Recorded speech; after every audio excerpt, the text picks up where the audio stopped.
Hello everyone, as you all know, this is Niharika Tiwari. So guys, we are back with another video related to series of advertising management and in this part we are going to cover up next topic. So ऐसा कि आपको पता है कि ये जो syllabus है वो ओवर होने वाला है ऑलमोस्ट 2 वीडियोस और आएंगे as per your NEP syllabus and then आपका सिलेबस जो है वो वाइंड अप हो जाएगा. सो गाइस, अगर आपने अभी तक लिंक जो वेबसाइट की है उसे नहीं चेकआउट किया है, कंटेंट नहीं चेकआउट किया, सो प्लीज जाके उसे चेकआउट करेंगे. टेलीग्राम इंस्टाग्राम में ज्वाइन कर सकते हैं. टेलीग्राम ग्रुप है commerce group SWNT. So without any further delay let's start this video. Okay, so now guys, in this video we are going to discuss this topic, that is international advertising meaning, feature and concept. देखो international advertising क्या होती है. Next हमने पहले advertising समझ लिया, ठीक है. अब इंटरनेशनल लेवल की एडवर्टाइजिंग की बात करेंगे. ऐसा तो है नहीं कि बहुत सारे जो ब्रांड्स हैं हमारे इंडिया के, और या फिर मतलब मान लो कि इंडिया के जो भी ब्रांड्स हैं वो बाहर नहीं बिकते. बाहर बिकते होंगे तो of course they are investing in advertising, ठीक है, तभी बाहर के लोग हमारे प्रोडक्ट को जानते हैं.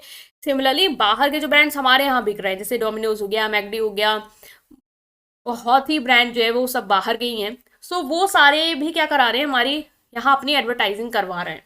दैट्स वाई हम उनको जान पा रहे हैं, ठीक है. तो इंटरनेशनल एडवर्टाइजिंग क्या है? It refers to the process of promoting. देखो एडवर्टाइजिंग मतलब ये है कि आपको अपने गुड्स सर्विसेज आइडियाज इन सबका क्या करना है, प्रमोशन करना है, ठीक है, लोगों को उसके बारे में अवेयर कराना है.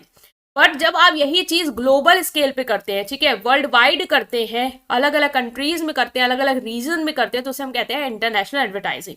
अनलाइक डोमेस्टिक एडवर्टाइजिंग में जो अपने डोमेस्टिक एरिया में कर रहे हैं, अपनी कंट्री में कर रहे हैं, जो आपकी नेशनल ऑडियंस को टारगेट करती है. इंटरनेशनल एडवर्टाइजिंग किसको टारगेट करती है?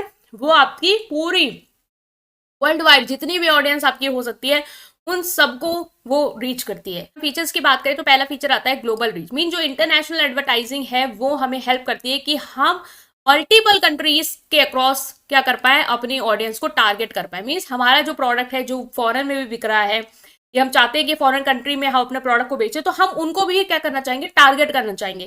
तो हम किसका यूज करेंगे? हम बहुत सारे प्लेटफॉर्म का यूज करेंगे, मीडिया के प्लेटफॉर्म का यूज करेंगे. लाइक एड्स रन कर सकते हैं यूट्यूब के थ्रू, या फिर इंस्टाग्राम के थ्रू, या फिर टेलीविजन एड्स के थ्रू, जो भी बोर्ड्स हैं, न्यूज़पेपर, मैगजीन, इन सब में एड्स निकाल के. तो हम क्या करेंगे, अलग अलग कंट्रीज में जो भी हमारे कस्टमर बन सकते हैं उन तक अपने प्रोडक्ट के बारे में अवेयरनेस क्रिएट कर सकते हैं through international advertising.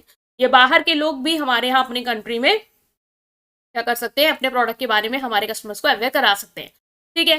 Cultural approach की बात की जाए तो एडवर्टाइजिंग जो है वो कल्चरल सेंसिटिव होना चाहिए, ठीक है. मतलब कि इंटरनेशनल एडवर्टाइजिंग की जो बात करें वो कल्चर सेंसिटिव. देखो हमारे यहाँ का कल्चर अलग है, बाहर का कल्चर अलग है, उनकी लैंग्वेज अलग है, हमारी लैंग्वेज अलग है, हमारे कस्टम्स अलग है, हमारे रूल्स अलग से, हमारे प्रेफरेंस अलग है.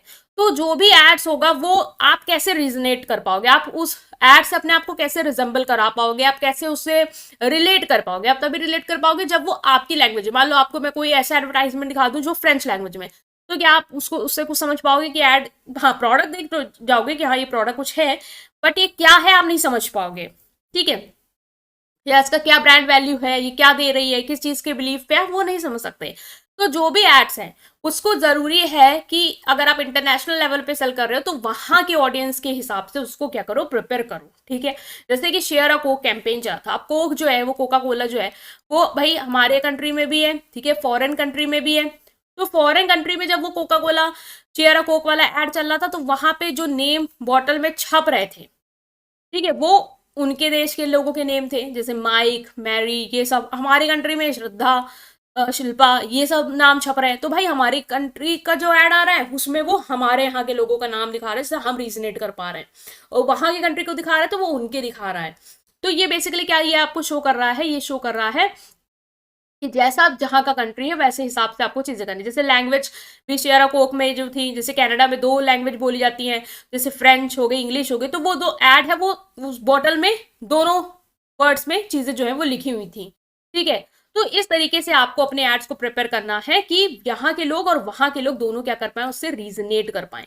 Next is multilingual content. आप देखो भाई लैंग्वेज अलग अलग है हर जगह की, तो जिस कंट्री में जहाँ की लैंग्वेज है उस तरीके से आपको एड्स जो है वो क्रिएट करने पड़ेंगे ताकि वहां की ऑडियंस क्या कर पाए, उसको समझ पाए.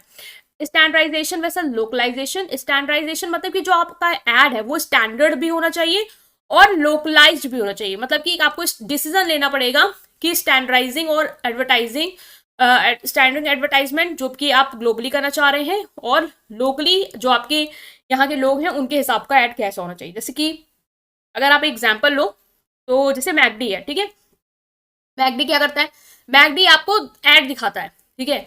तो स्टैंडर्डाइज मतलब ऐसी चीज है जो वो हर कंट्री में यूज करेगा अपने एड्स में, जैसे लोगो हो गया उसका, ठीक है, मैकडी का लोगो हो गया, वो हर कंट्री में क्या है, सेम है लोगो का। और जैसे हैप्पी मील वाला वो प्रमोशन करते हैं, तो हमारी कंट्री में भी वही हैप्पी मील्स को दिखा रहे हैं, प्रमोट कर रहे हैं, बाहर भी वही एड चल रहा है, तो वो हैप्पी मील दिख रहा है, लोगो दिख रहा है, और वो जो उसका जो है ना, वो सारी चीजें, मतलब वो जो उसका जो एक कार्टून टाइप का होता है, क्या बोलते हैं उसको, क्या, वो भी वो हर जगह यूज हो रहा है। तो बेसिकली ये क्या शो कर रहे हैं कि ये एक ऐसी टेक्निक यूज कर रहे हैं जो स्टैंडर्ड है, जो हर जगह के लोग देख रहे हैं, और हर जगह के लोग जब भी मैकडी को देखते हैं तो इससे क्या कर पाते हैं, मैकडी मैकडी को याद कर पाते हैं, ठीक है, रिजेंबल कर पाते हैं या रिलेट कर पाते हैं, ठीक है। नेक्स्ट आता है कि अगर वो लोकलाइज की बात करें, हाँ, आई एम लविंग इट वाला स्लोगन भी वो हर जगह यूज करते हैं, वर्ल्ड वाइड उसकी वो ब्रांड इमेज है, सब कस्टमर हमारे यहाँ के वहां के भी सब, अगर आई एम लविंग इट बोल दिया गया सब लोग रिलेट कर जाएंगे ये मैकडी का है, क्योंकि वो एड में वो हर जगह दिखाया जा रहा है। लोकलाइज मतलब कि आप अपनी कंट्री, जिस कंट्री में भी हो उसके हिसाब से थोड़ा सा उसमें क्या करो, मॉडिफाई कर दो एड में। जैसे कि हमारी कंट्री में जो चीजें हैं जो प्रेफर करें, जैसे वेजिटेरियन मेन्यू, वो हमारे यहाँ आप शो करें। अब फॉरेन कंट्री में वेजिटेरियन मेन्यू की जगह आप, भाई वो लोग अलग चीज़ें जैसे बीफ मीट ये सब भी वो इंक्लूड करते हैं, हमारी कंट्री में बैन है। तो अपना मेन्यू को अगर ऐड में दिखा रहे हैं तो उस तरीके से वो कैटर कर सकते हैं कि वहाँ के ऑडियंस रिलेट कर पाए। या हमारे यहाँ थोड़ा फैमिली गैदरिंग वगैरह चीज़ों में ज़्यादा प्रेफर करते हैं खाना पीना, तो वो दिखा के ऐड कर सकते हैं। तो ऐड को, इंटरनेशनल एडवर्टाइजिंग को आपको स्टैंडर्डाइजेशन और लोकलाइजेशन दोनों तरीके से क्या करना है, देखना है। नेक्स्ट इज ग्लोबल ब्रांडिंग का फीचर है कि इंटरनेशनल ब्रांड मार्केटिंग क्या करती है या एडवर्टाइजिंग क्या करती है, ग्लोबल ब्रांड क्रिएट करती है। मीन्स ये इंश्योर करती है कि जो भी आपका ब्रांड इमेज है वो कंसिस्टेंट है, ठीक है, लोगों तक जो मैसेज जा रहा है पूरी मार्केट में वर्ल्ड वाइड वो एक ही मैसेज जा रहा है, और सारे लोग उस ब्रांड के बारे में उस मैसेजेस के थ्रू क्या है, अवेयर है, सब लोग ब्रांड को पहचान रहे हैं, ठीक है, चाहे वो अपनी कंट्री हो चाहे वो फॉरेन कंट्री में हो। नेक्स्ट इज इंपॉर्टेंस की बात करें तो मार्केट एक्सपेंशन में हेल्प करती है। ऑफकोर्स आप अपनी कंट्री में ही नहीं, बाहर वाली कंट्री में भी क्या कर रहे हो, बेच रहे हो, और कंट्रीज में जा रहे हो, तो आपका मार्केट क्या हो रहा है, एक्सपैंड हो रहा है, सब लोग आपको जान रहे हैं। पहले बस इंडिया में आपके प्रोडक्ट के बारे में जाना जाता है, हल्दीराम, अब आप फॉरेन कंट्रीज में भी आपकी रीच है, वहां के भी लोग आपको जानते हैं, तो आपका कस्टमर बेस क्या हो रहा है, यहाँ पे इंक्रीज हो रहा है, ठीक है।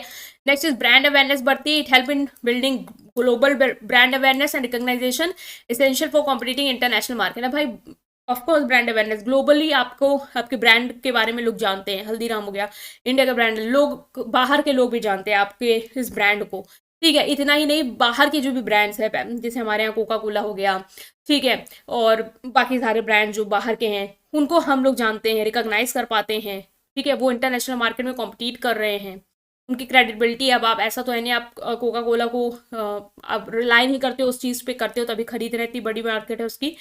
नेक्स्ट कल्चरल अंडरस्टैंडिंग है कि by adopting advertisement to local culture, जब आपने एडवर्टाइजमेंट को वहाँ के कल्चर, वहाँ की लैंग्वेज, वहाँ के प्रेफरेंस, वहाँ के कस्टमर टेस्ट के हिसाब से ढालते हो, उसी तरीके से शो करते हो, तो भाई वहाँ के लोग उसको अंडरस्टैंड कर पाते हैं, ठीक है, और आप भी अंडरस्टैंड कर पाते हो लोगों के, मतलब जो भी आपकी ग्लोबल ऑडियंस है उसका क्या पर्सपेक्टिव है, और उसी हिसाब से अपनी जो ब्रांड की इमेज है वो पोर्ट्रे करते हो, ताकि लोग क्या करें, आपके ब्रांड को समझ पाएं। तो जहाँ का जैसा कल्चर है उसी हिसाब से आपको अपने एड्स क्रिएट करने हैं, क्योंकि आपका जैसे कोई इंडिया में वही ऐड लोग देखते हैं जो वो समझ पाएंगे, जिससे वो रिलेट कर पाएंगे। आप कोई भी ऐड देखो, फॉरेन कंट्री में वही ऐड अलग तरीके से पोर्ट्रे किया गया होगा, और आपकी कंट्री में उसी ब्रांड का ऐड अलग तरीके से पोर्ट्रे किया होगा, जो आप ज़्यादा रिजेंबल कर पा रहे होंगे, ठीक है। तो ये कुछ फीचर्स थे गाइस, और ये थी इंपॉर्टेंस आपकी एडवर्टाइजिंग मैनेजमेंट की, राइट। आई होप आप अंडरस्टैंड कर पाए हैं। स्टिल कोई भी डाउट है कमेंट सेक्शन में पूछेंगे, वीडियो को लाइक करेंगे, चैनल को सब्सक्राइब करेंगे। Thank you.